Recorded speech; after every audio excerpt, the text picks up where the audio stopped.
believing in His word of truth, a shepherd to His flock, seeking peace and serving with the strength that God provides.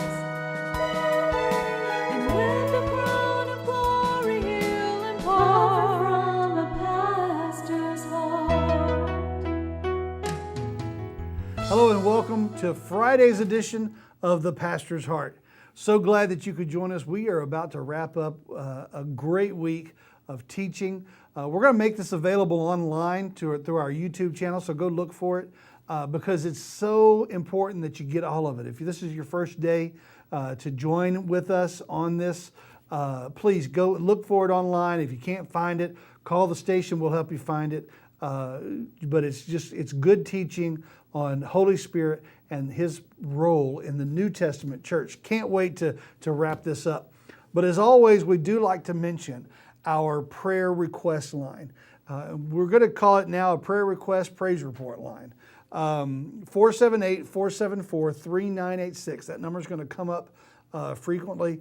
If you have a prayer request, please feel free to call, leave that. If you want some contact from us, leave your name and number. And we will lift those things up to the Lord in prayer during our staff times. And then also praise reports. If God's done something in your life that you want to give Him praise for, please call that number. We're going to start printing these out and recording them so that we can write them down and essentially cover our walls with the praises of His people, because God inhabits the praises of His people, and we want God to inhabit this place at this station. So please call that number. Keep it. Put it in there. Put WGNM prayer praise in your phone so that you can have it at all times. We'd love to praise with you and pray for you.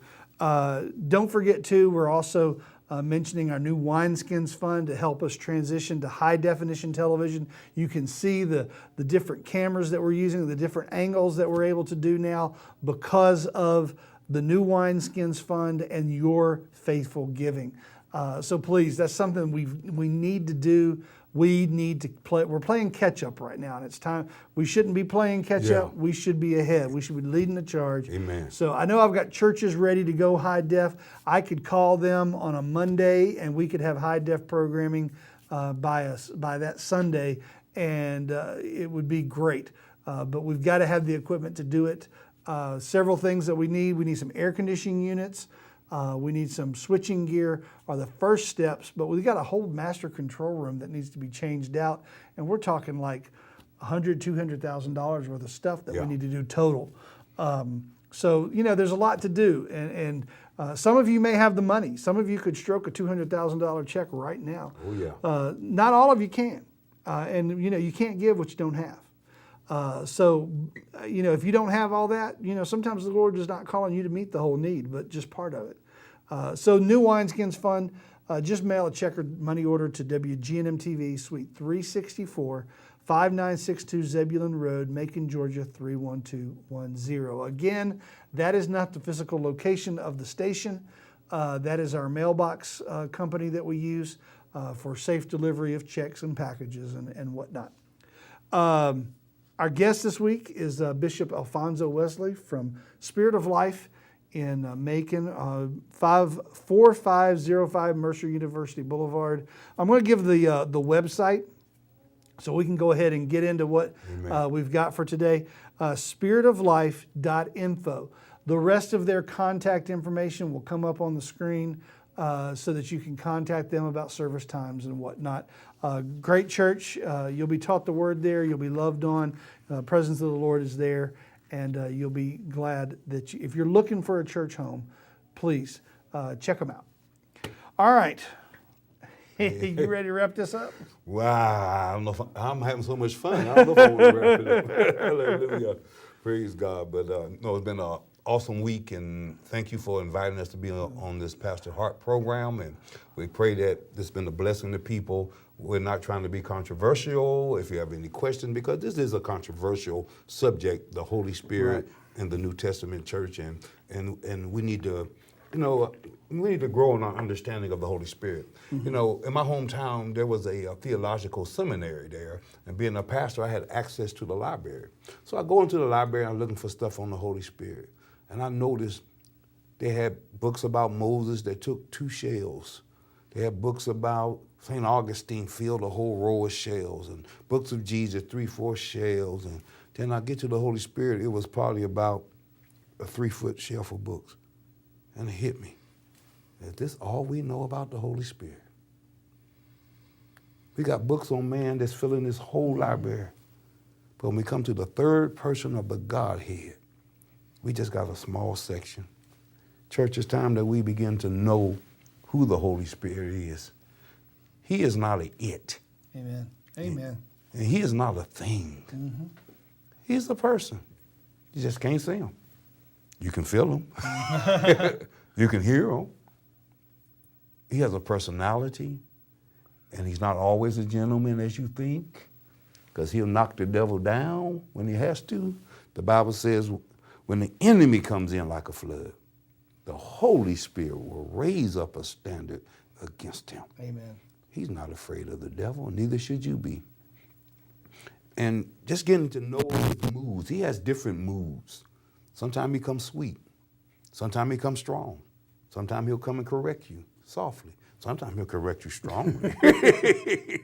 So we have to stop trying to put God in a box. If you respond to the soft correction, chances are you don't get the hard correction. Amen. Too often I get the hard correction simply because I wasn't paying attention to the soft correction. Well, you have 2 sons, so you know all about that. So praise God. So we got to want to know him. We got to learn how to flow with him, how to connect with him, how to let him. We just have to yield. The Bible says here in Romans 8:14, for as many as are led by the Spirit of God, they are the sons of God. Now, this word son don't mean a child. It means a mature adult son. In the Greek, it's huios, mature, grown, adult son. See, when my son grew up, I didn't treat him like a child anymore. When he grew up, I can give him my credit card. I give him my car key. I can give him all of my important stuff and say, son, take care of this. Right. Well, God wants us to grow up so he can give us the credit card, the checkbook, and matter of fact, son, take care of my business. Absolutely. Amen. But that's only given to those that mature to the place they can be led by the Spirit. Right. Directed and guided by the Spirit. You say that about the son, and our thing on Saturday morning as a family is to go to Waffle House. My wife has to leave the house early, so it's really the only time as a family we get to eat breakfast together. We eat dinner, and I encourage everybody to eat dinner together, obviously. But it's the only time we get to eat breakfast together because you know Sundays we're getting ready for church, and but Saturdays is kind of our time. Yes. And our Waffle House is great. They've watched these kids grow up. The whole works. And it's really kind of funny. My youngest, Jed, he started this thing of he wants to go pay. Good. And so he grabs the check, but then he comes over to the cashier and he hands the bill up, and he just stares. And I said, you know, well, first I was like, well, you're not going to get it on your good looks. I mean, I know you're cute, but here I am behind him, and I'm handing over the credit card to the waitress, and they're running it, and he thinks he's paid. Amen. That showed me a picture of how God handles our business Amen. too. Amen. You know, we got the bill, we're just presenting the bill, and he's got it. That's right. That's why he gave the Holy Ghost. Amen. Amen. So just want to just get back. Yeah, I'm sorry. That even Jesus was led by the Holy Spirit in his ministry. Absolutely. How did he get into the wilderness? He was led by the Spirit to go in the wilderness to defeat the devil. He was not led there to be tempted to sin. God said, now, you, my son, go prove yourself. Go handle the devil. And Jesus bound the strong man in the desert and came out and spoiled his house. My God. Absolutely. So this is a very important thing to know how to be led by the Spirit. Now, going back to verse 1 of the same Romans 8, there is therefore now no condemnation to them which are in Christ Jesus. And sometimes we misuse that verse, okay, and think we can do anything and not be judged. No, he said, who walk not after the flesh, but after the Spirit. Right. We got to become people who are led by the Spirit of God and not by our fleshly nature. This word flesh means the natural man, the carnal man, the fallen man, the sons of Adam. My God, God don't want you to be an Adam's son no more. No. He wants you to be his son. Exactly. Now are we the sons of God. I don't want to be a fallen man in this world. I want to be what God had designed and purposed us to be in the beginning, and Christ came to give us that back. Verse 2 I love. For the law of the Spirit of life, that's the name of our church, Spirit of life. The law of the Spirit of life has made me free from the law of sin and death. Because why? It's a higher law. Most people are operating under sin and dying. I sin and I die. I sin and I'm punished. Now, these words, life and death, mean more than what we think in the natural. It's spiritual life and spiritual death. See, spiritual death is darkness. It's ignorance. It's fear. It's frustration. It's poverty. It's lack. It's want, depression, oppression. You dead while you walking, man. How many people are abiding in that in church, claiming to be sons of God, and you live under that? No, Christ died so we could have life. What is life? Blessings, health, strength, joy, peace, righteousness, prosperity, abundance, goodness, grace. Oh, come on. The mercy. That, man, that's how I want to live. Glory to God. Hallelujah. Hallelujah. So that only the Spirit can bring us that. Jesus said, my words are what? Spirit. And they are life. Amen. Jesus came to give us life, not heaven. Not, you know, that ran me out the church when I was 11 years old. I got born again, got saved. I said, okay, what we do next? And they tell me, well, you got to say tarry and say, thank you, Jesus, real fast. You get the Holy Ghost. And then you can't drink, you can't smoke, you can't go to the baseball game, can't drink Coca-Cola. And when you die, you go to heaven. I said, hold up, I'm 11. I'm not trying to die. And I subconsciously ran out from the church because they're associated with death. And many of you associate Christianity with death. You think you get saved so you can go to heaven when you die. What about now? People are dead now. Jesus spoke, excuse me, not Jesus, but the angels after Christ's resurrection. They went to the tomb in the book of Luke, and they went in. He said, why are you seeking the living among the dead? How can you seek a living God amongst dead people, amongst dead things? God is not a God of dead works. He's a God of life. And because the Spirit is life, because in the beginning in Genesis 2, the Spirit was hovering upon and brooding upon the face of the water. And God said, let there be. Well, who was he talking to? The Holy Ghost. The Holy Ghost went into operation and creation. He brought life to the planet. He wants to bring life to those who are dead in trespasses and sin. He wants to bring life to us that are born again, that we can walk in a higher state of existence. Satan wanted to depress you. Absolutely. Jesus came to lift us up. You know, it occurred to me one time that his death, the law that we were under, his death conquered or fulfilled that. Yes. And so, okay, his death did that. Well, what did the resurrection do? And it occurred, so I took it to the Lord, and he just kind of said, hey, the death handled that. The resurrection gives us this power for life. Yes. It's resurrection life. Amen. It's we should be walking. Yes, we come to everybody comes to the cross. Yes. Once you go, Jesus referred to himself as a door, as a gate. Amen. Once you go through, once you go through that, there's an expanse. Yes. He's talking about the pen of Christianity, of all that is within him. You've got a vast area to go through. You've come through the narrow part of. We all have to come through the cross. That's right. But then that resurrection life gives us the ability to go out, to branch out, to spread out, Amen. to move out. And you know, that's what you're talking about. We're so death conscious. Death and sin conscious. See, the cross dealt with the negative. It dealt with my sins, my diseases, Exactly. all the negative, and cleansed me up, took all the negative. Now the resurrection is the positive side. Right. You can have joy and peace and righteousness and good health Exactly. and prosperity and love and joy. Come on, man, who don't want that in this life? Exactly. Glory to God. Sin puts you under the authority of the devil. See, when you sin comes from the devil. When you sinning, you're obeying the devil, and he becomes your master. He's having authority and dominion over you. But death, the Bible says in Colossians, he has delivered us from the power of darkness, translated us into the kingdom of the Son of his love, which is the kingdom of light, and light is life. Oh, Absolutely. man, glory. I love this man. There's so much we're not walking in. Exactly. There's so much we've confined ourselves. we've got our little bitty doctrine, Yeah. and we're missing the expansive power Yes. of this. The unlimited. I like the word expand. And expanse is unlimited. He came to give us unlimited life. Yeah. He came to give us, all you got to do is believe. He said, you don't even have to work for it. I'll die to give it to you. I'm dying to give it to you. Now all you do is believe. All things are possible. I had a science teacher who, when I was living in Texas, and she had actually been part of the, she'd been in the Air Force, and had actually been part or considered for the space program. And back in the 80s.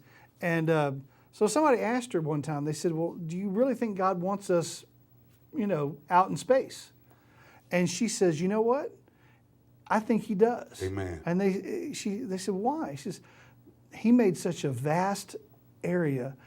God wants his children with something to do. Amen. It's part of exploring his creation. Yeah. And so, That's right. because we've confined ourselves to earth, but he wants us to expand. He wants us Brother to Rick, explore. Most Christians, their world is only big as their life. My life, my kids, my job. And you live in a world that's around you. You haven't considered other nations yet. You haven't considered other countries yet. You haven't considered the earth is the Lord's. Not that alone is the universe is the Lord. Come on, glory to God. Yeah. But everything about you is about you. You got to die to yourself to receive this life that's in Christ, this unlimited, overflowing life that's full of creativity, imagination, impossibilities are possible, glory to God. And the reason you're like that, I want to read this verse in Romans 8.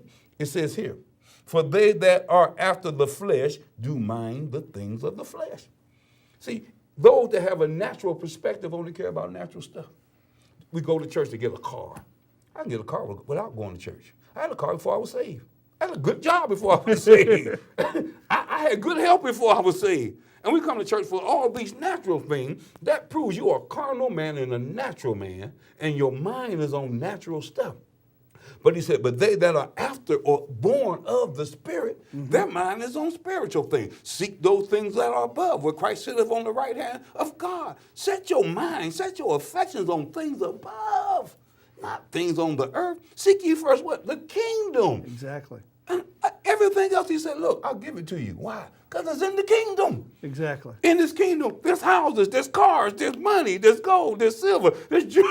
Everything is in the kingdom. Get the kingdom and you got it all. There's family. Amen. We got people that are so. That's right. I mean, I'm really, part of my prayer life is dealing with.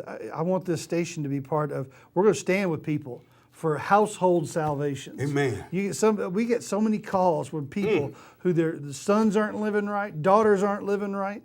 There's division amongst families. My. So I just really feel like there is family reconciliation Yes. inside the kingdom. In the kingdom. It's all in the kingdom. Because when you get the kingdom in you, love is in you. Love over wisdom. You don't have to argue all the time. One wise preacher told me a long time ago, he said, don't swing at every pitch, son. That's good. Some things you just have to let it go. Let it go by. But when you do jump on the pitch, make sure you can hit a grand slam.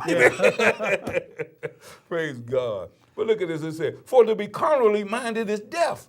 And again, I define death, not just physical death, spiritual death while you're walking. To have your mind on the natural world, natural things in natural order brings you depression, frustration, fear, anxiety, ignorance, just a gloomy feeling.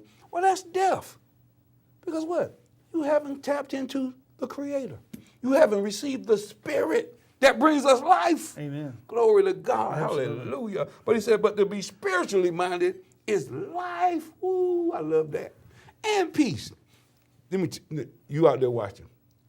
Let me tell you, when you get worried, you're full of anxiety, you're fearful, you're dreading, check out what you're thinking about. Talking to you Christians. You're thinking about natural stuff. The minute you shift your thoughts to the goodness of God, the love of God, the grace of God, the word of God, all of a sudden that feeling will leave. Peace comes in. Yeah. Well, righteousness, peace, and joy in the Holy Ghost. Come on. That's the kingdom of God. You got it right. This is not, and that word in, that preposition in Greek can also be translated with. Check this out. Righteousness, peace, and joy with with the Holy Ghost. and walking with Him. And I heard a preacher say one time, if it's not righteousness, peace, or joy, then it doesn't have any place in the kingdom of God. Exactly. Exactly. Amen. So when you thinking these things that's taking away your peace, taking away your joy, and you church member, you drudge to go to church every Sunday. You really hate to go, but you know you have to go. You're not walking in the Spirit. You should be going to church full of joy. You should be so happy when the pastor walk out, the anointing is so strong, he can't help but preach a good sermon. Glory to God. Absolutely. Hallelujah. You know, our churches are so fraught with strife. You may not want to go because Sister so-and-so has been talking about you or something like that. But if you're walking in the kingdom, Amen. it Don't even matter. I used to teach school, and in my life I've done like a daycare, summer day camps and stuff like that. Johnny comes up to you and says, "Well, Jimmy's saying I've got a purple nose," and he's all upset about it. Yeah. Well, you don't have a purple nose, so why are you upset What's the about problem? it? What's the problem? What's the problem? Man, when you're walking with the Lord, it don't matter. The Bible says this also in Galatians, it says, walk in the Spirit. Then you shall not fulfill the lust of the flesh. See, we've been taught the wrong way for so long. Don't do this, don't do that, and don't do this. Why? Just teach the people how to walk in the Spirit. If you walk with the Holy Ghost, you will not do fleshly things. You will not do sinful things. You will not do carnal things. You won't do selfish things. Glory. That's the key right there. Because the Spirit going to lead you where? Into the truth. Absolutely. Glory to God. He's going to guide you, hallelujah, and bring to your remembrance what Jesus has said. Absolutely. Then he's going to glorify Jesus. He's going to glorify me. He's going to talk about me. Amen. Holy Ghost don't talk about him. He talk about Jesus. And when he start telling you about Jesus, you'll be like, oh, wow, you're walking in awe. You're walking in confidence, which is faith. Glory to God. You know, and that's all that stuff that we didn't. He's telling us about the stuff. He's reminding us what we know about Jesus, and he's teaching us the stuff that we don't know about Jesus. Amen. The stuff that he wants to do currently. Yep. Now, that's a good point there. Because now, the Apostle Paul, he never walked with Jesus in Galilee. He never ate fishes with Jesus. He didn't know Jesus in the flesh. He knew the resurrected Christ.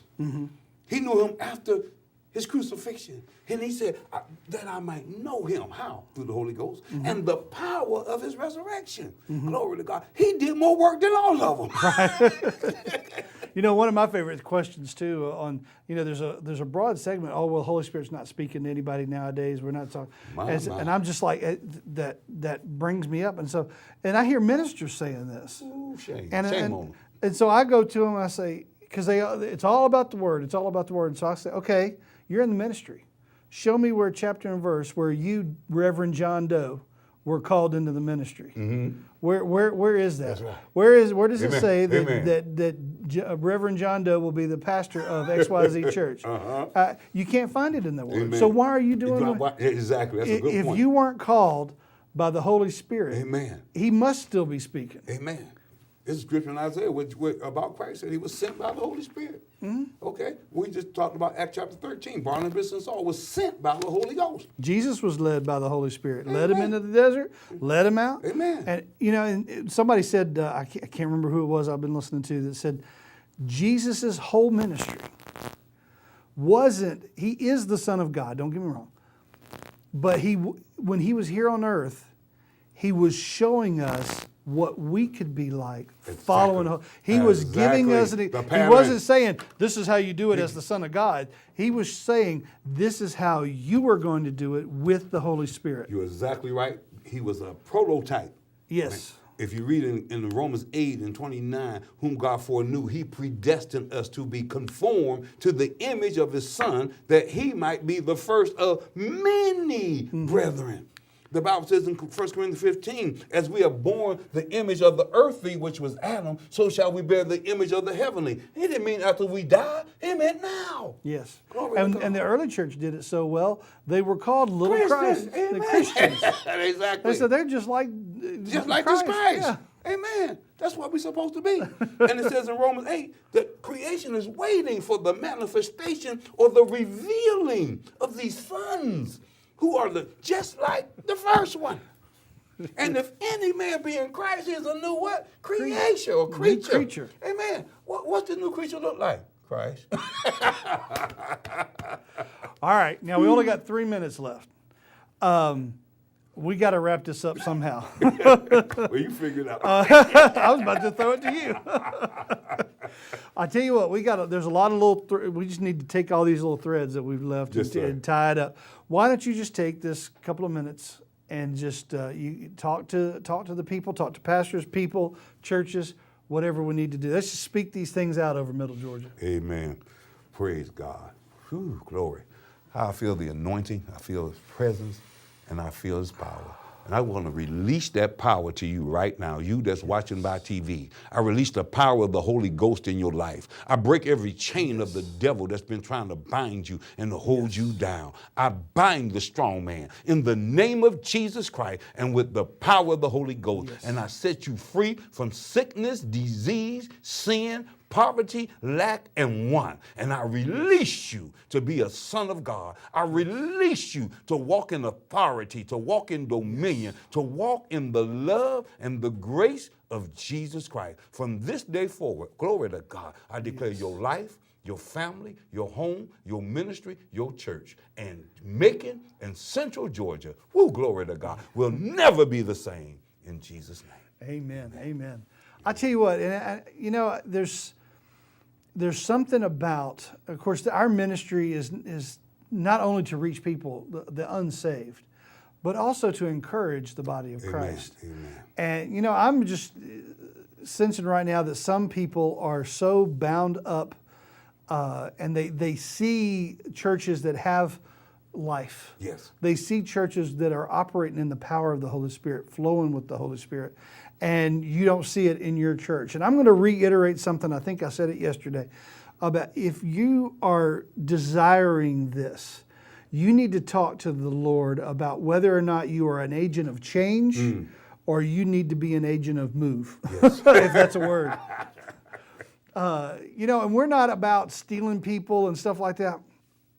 But it is time, because I'm not going to tell you where to go. Holy Spirit can tell you where to go. Amen. But we are about the body of Christ being maximized and having your everything God wants to accomplish through you to be brought to its fullest potential, to actually be brought beyond your fullest potential. Yes. So that's my prayer for you. Father, right now, we just ask that you begin to show these people where they need to be. Show them where they can be more than they're able to be now. In Jesus' name. That's about all the time we got. Thank you so much. Well, thank you, man. It's been such a blessing. And we hope that this is just blessing the body of Christ for Middle Georgia and beyond. That's all the time we got today. Join us next week on The Pastor's Heart.